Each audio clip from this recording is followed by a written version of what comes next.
Be ready. 5 seconds. Start. Mr. Vice Chairman, sir, this bill seeks to provide a special machinery for the removal of grievances of certain categories of employees, particularly in the sectors of state and central government services, local bodies, and the like. This is being done under the powers given, and the Parliament can make such a provision if they consider it necessary. The laudable objective behind this bill is to have expeditious disposal of the day-to-day grievances of the employees, particularly what is called service matters. Service matters is a term which includes a lot of grievances in respect of service conditions, starting from remuneration to promotion, transfer, leave rules, and things like that. I welcome this aspect that this bill makes provision to include all aspects of service conditions and makes provision for an employee to go to an administrative tribunal for seeking justice.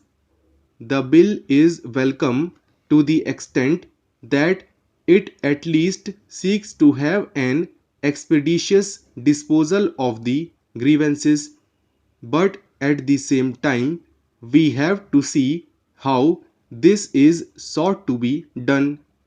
I would refer particularly to the composition of the tribunal, to which references have already been made. As has been pointed out by a number of previous speakers, this is a provision whereby not merely a person who is a High Court judge or a Supreme Court judge serving or retired can be made a member, particularly chairman or vice chairman, but a person at the level of a secretary, additional secretary, joint secretary, or even a person holding a post with a scale of pay not less than that drawn by any one of them also could be made a member of this tribunal, and even a vice chairman and a chairman if he satisfies certain conditions. Here is my objective to the appointment of such a person for obvious reason that he is the person who during the course of his service has also take certain action against the employees working under him. Therefore, if I may submit, he has a prejudicial mind already. As far as the employees are concerned, we are trying to provide an appeal or justice rendered to a person who is aggrieved, and he must feel that not merely justice is done, but that justice appears to be properly done, and unless that is ensured, it is no use having these provisions. The persons who constitute this tribunal have to be impartial, independent, and judicial. I cannot believe that a person who has served or who has been in service can be a person who can satisfy this qualification. The man has to act not merely fairly and justly, but he should not also act arbitrarily or mechanically without application of mind. This is very necessary if proper justice is to be done. Otherwise, the whole purpose, the laudable objective of this bill gets destroyed, gets nullified. That is why the proposal which has been made for reference of the bill to a select committee needs to be considered with all seriousness, and I hope the Home Minister would agree to that proposal. Regarding applicability of the bill, it was stated by the minister that persons who are governed by the Industrial Disputes Act, particularly in respect of matters which are covered by the Industrial Disputes Act, are not covered by this bill.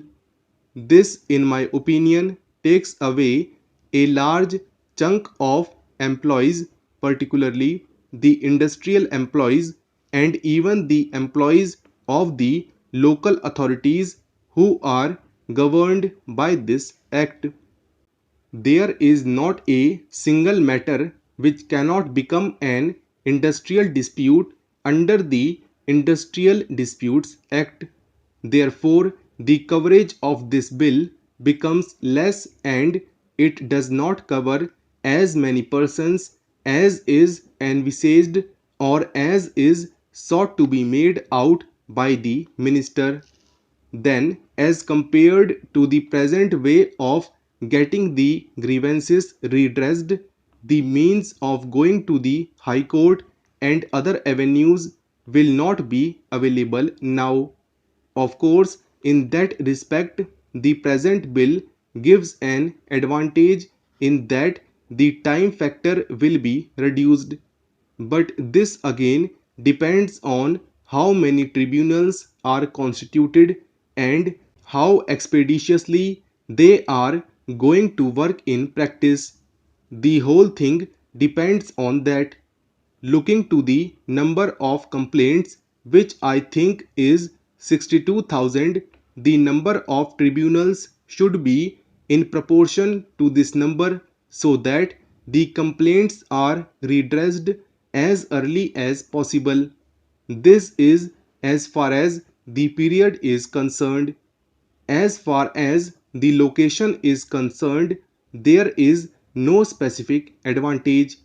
As far as the expenditure is concerned, there is no specific advantage except that if one is required to go through the High Court, he may be required to spend more.